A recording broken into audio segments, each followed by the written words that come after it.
that particular composition, I realised, is one of a series of, I guess you call them free bop tunes that I've written over the years, too many years to remember. My first one was called Bundi, that we used to play with the band Clarion Fracture Zone, and then there was one called Skedaddleology, which I wrote to play with Bernie McGann in his trio. So I guess mentioning his trio, that was an important experience for me, being able to play with his trio as a guest with John Prochet and Lloyd Swanton, and the fact that Bernie sort of chose, not to have a chord instrument player for so many years. I probably, I guess, have that sound in my head, as well as all the, great, obviously, Ornette as the sort of big, from the jazz history point of view, as the sort of role model for that type of playing. So, now this one, The Running Tide. Interestingly, as they've gone on, I've realised that I've asked the bass player to play more and more of the melody, to the point where now Brett actually plays all of the melody pretty much. Most of it. So sorry about that, bass players. But then in terms of the answer to your question about what it opens up into not having a chord instrument player, well, we're going to do 3 quite contrasting pieces from that regard today. So that was the first one, which doesn't have any chord structure. It has the sort of F, key center.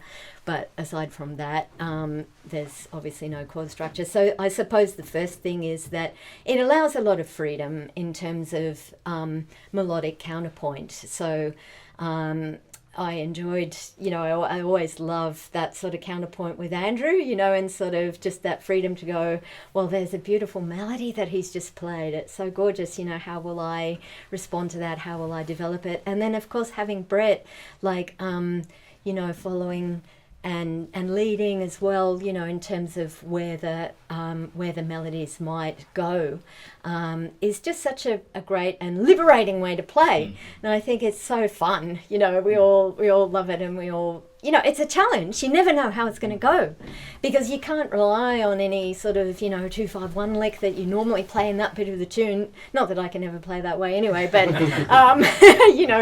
but you're sort of just really responding in the moment, which I think, and of course you do that with piano players too. I'm not saying you don't, of course you do, but just the type of dialogue, I guess, is different. For me, another thing that I really notice is the way that I hear the drums is maybe just it's like my brain has just that little bit more space to sort of hear the comping that that Hamish is doing, and he's throwing that at me, and it's coming directly to me.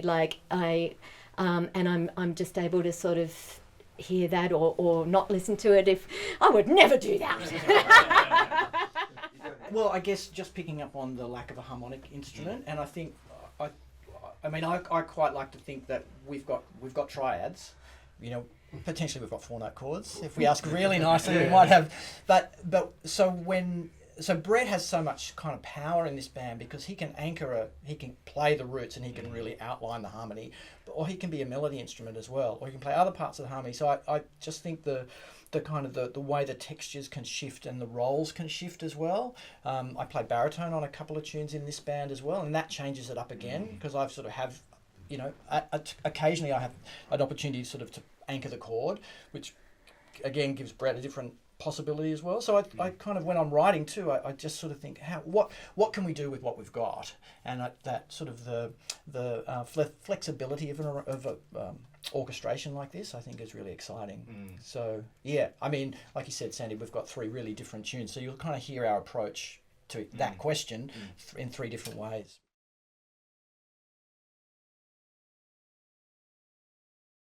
I think we often do stay more or less in the F, but then all of the sort of and of course the tune itself, moves a lot to the F sharp as well, as a sort of other, transposition of the motivic material. So I don't think we went to the F sharp much that time, but sometimes we might incorporate that. But then I suppose because the 3 of us have played a lot of different types of music and had a lot of different interests in that regard.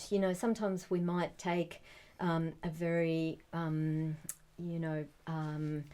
melodic or bluesy or ornette inspired, melodic approach. And let our ears lead us with where that wants to go. But then we also might draw on anything that we've that we've kind of heard and enjoyed that seems appropriate in the moment. So that could be anything that any of us have at our ears and our fingertips at the time, I guess, that we feel we might respond to. I mean, in Brett's solo, he most beautifully quoted from the melody, and in fact, it'd be good to hear him. I took, what he think. that time round, I took three of the notes that are in the melody and built a chord on each one. Mm-hmm. I don't know why. I felt like it gave me a structure to play off. Yep. Yep. Yeah. And I'm sort of like using devices like staying within some kind of F tonality, but using devices like ascending chromatically or playing a pattern in minor thirds or something like that. Or if I find a note that somebody's hanging on, maybe I'll try and hang a semitone below it or something like that to create tension, and then find my way back to F. Like sometimes I find myself playing really quiet diatonic square sounding changes, and they sound really beautiful because everything around it is so crazy against it. So little I've come up with little devices like that for myself to deal with a time no changes scenario. I mean, they're really challenging compositions. I love playing it, but I do think of it as a whole bunch of material. And it's like harmonic ideas, melodic ideas, the changing tempos, the structure of it, and that's all just on the table for us to draw from when we're playing, and on a particular night it's going to work in a particular way, and that's the excitement that we all love about improvising, but it's great tune, Sandy. Great tune. That's so true, because on other nights you can try something, force it, we were talking about beforehand, and it just doesn't work at all. Yeah. Something has to make it want to lead there naturally somehow.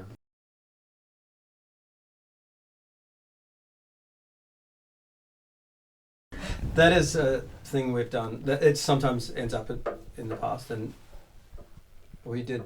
Is it okay? We did discuss that as a possibility beforehand, right. as a way of featuring the amazing thing these guys get into. So where we did it was kind of sort of up to us, and I think Hamish kind of led that, and then he sort of led some orchestral hits in the middle. Interruptions. yeah, interruptions. I like that. Yeah, so we didn't know where that was going to happen or if it was going to happen. Yeah, but it was just, again, it was one of those things on the table that, okay, we've got these big shapes that we can draw from, So, yeah, I thought it was great at that point, and that's a really lovely thing about a band like this. We set up like this on stage as well, so we're sort of in a little arc and we all can see one another. So there is a lot of that, sort of eye contact and body language and all those things, which is important, particularly in a tune like that.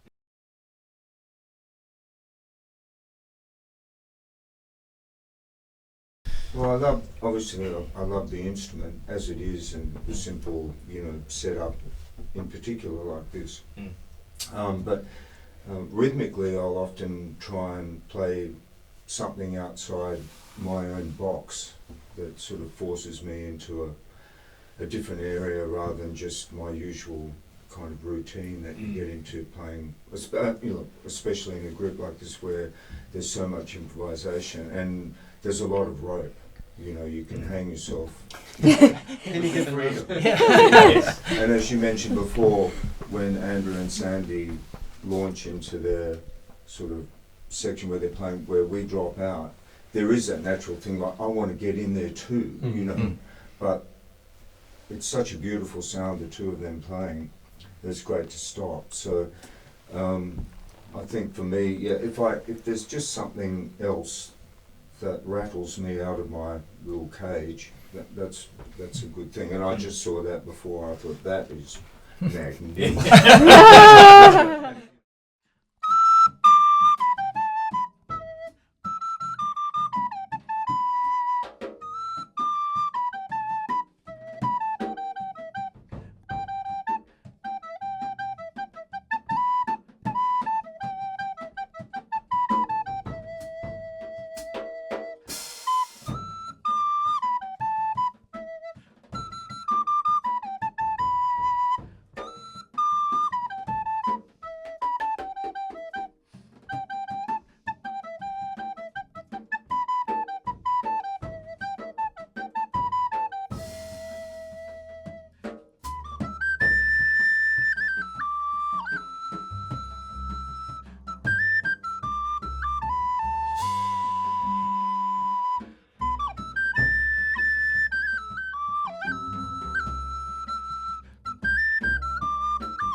Well, I mean, for me, it's silence, and it's sitting somewhere in silence and tapping into my imagination. Nature plays a big part in it for me as well. So I was lucky enough to live near the beach for many years now. I've got a beautiful garden I can look at. Yeah, just sitting and imagining. And the clearer I can have something in my imagination, the better, I find. But it's not a one-way process, like what you were talking about with the Josh Meter Trio. I do that too. And I'll go to Sibelius and I'll put something in and I'll try it and I go, gosh, crikey. And I'm a very average piano player, so my piano playing is, important in my composition process, but it's more what I can then take from that and then try to have clear in my imagination. And another thing I find that's important for me is, particularly if it's a larger work, like in fact the piece we're going to play next is an interesting example because it's quite different. We're going to play a tune of mine called For Archie, and I wrote that the day that I heard that the great Archie Roach had passed away. And I didn't set out to write the tune at all. It was one of those, and you'll hear it's not complicated. It's like a 32 bar sort of got 3/4 gospel kind of a song, but it really did write itself. It was like, something in me just really just felt how extraordinary I thought Archie was, which I do think, and the song just happened. So that's the kind of ideal I think that we all go, oh wow, that was I so enjoyed that. But then there's other works that I've maybe really struggled with more and had too many ideas or not known which one to go with or whatever. And so that For Archie one, it didn't take that long. I didn't need to come back the next day and go, oh, what if I did a different thing there? I just didn't feel that. It was I felt it was complete as it was. But then there's other scenarios where coming back the next day, letting it cook, letting it sort of, okay, you've had all those ideas that day and you see how they fit and you maybe have mapped them out in whatever method you have of mapping them out, and you the next day come back fresh and you're a different person the next day. And you might have had a great gig the night before, or you might be more tired, or you might have had an argument with someone, or the sun's shining and you're incredibly happy, and all these things feed into how you hear the music developing on that next day. So that's very important for me, I think, is time. And that's something we seem to be in such short supply of. So I think making time to allow the compositions to grow and develop, I love it. I absolutely love it. And my earliest memories as a kid were just sitting in the backyard in the sunny day in the garden singing and making up little songs. And I think, I'm in heaven when I'm doing that, and everything else is just a big development on from that. But use the technology, of course. Use everything. Yes. Use the industrial bureau, and I mean, for me, there's many elements, but another huge part is what Andrew and Brett and Hamish already talked about, which is the people. I think for me, the people are hugely important. So when I'm writing, I'll be thinking of who's going to play it and their sound and their personality. Like it's my perception of their personality. They wouldn't probably see themselves that way for sure, but it's my response to who they are that is hugely important, and it's that humanity, I think, that's at the core of the excitement that I feel about music making, and it's just a huge privilege. What great musicians, all of you here, and wonderful people. We're in this great community. We have so much struggle, of course, and I know that, and I know it's tough, and we'd love to be better supported, but on the plus side, we have this priceless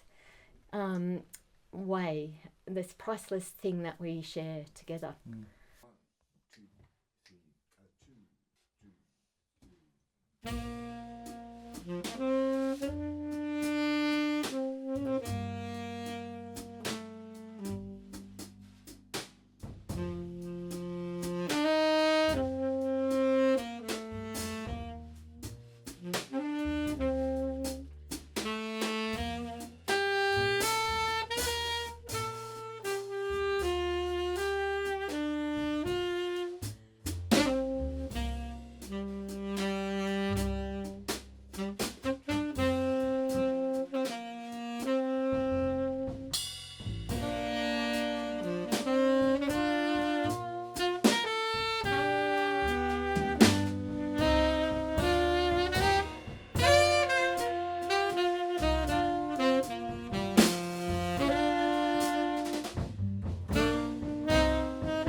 Bye.